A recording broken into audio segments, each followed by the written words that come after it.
Today I'm talking with Terry, and this is a really interesting discussion because Terry was diagnosed with cancer.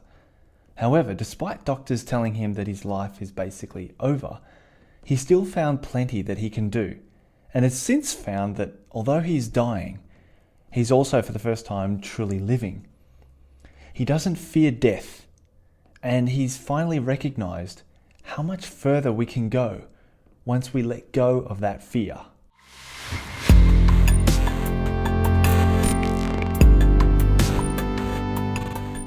You were diagnosed with cancer, okay? But what I'm really interested in is how you live with zest every day. Like you've got so much enthusiasm for life. So how do you do that?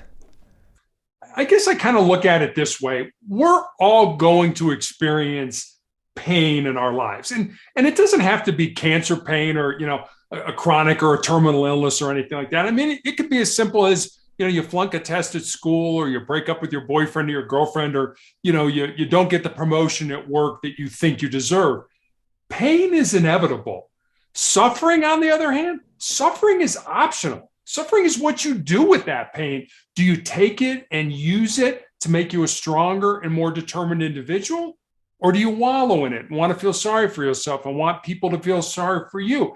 It's totally a choice on how you want to approach this. And I just choose to approach it in a more positive way. And don't get me wrong. I mean, you're looking at me right now. I mean, there's no S on my chest. I don't wear a cape by any means, so, I have bad days. I cry, I get down, I get depressed. And when I do, I remember two stories. One was a study that was done here in the United States back in the 1950s. At Johns Hopkins University. And it was a very simple study.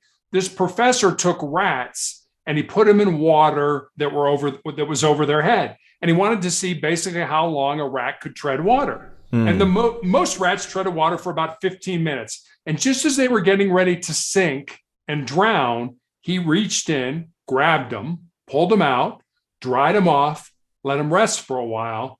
And then he put them back in that exact same tank of water. And the second time around, those rats treaded water for 60 hours. Think about that. That's crazy. First time, 15 minutes. That's all I can do. I'm going to sink and drown. I don't have anything left.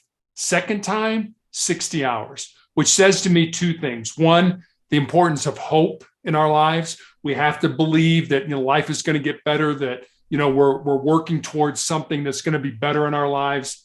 And two, just how much more our physical bodies can handle than we ever thought they could.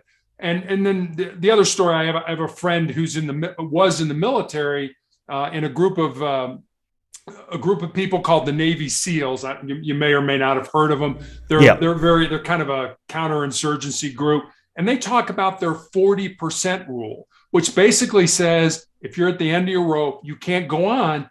You're only at 40% of your maximum, and you still have another 60% left to give to yourself. So whenever I get in those dark places, and I do, I just remember those stories, and they kind of uplift me and make me continue to move forward.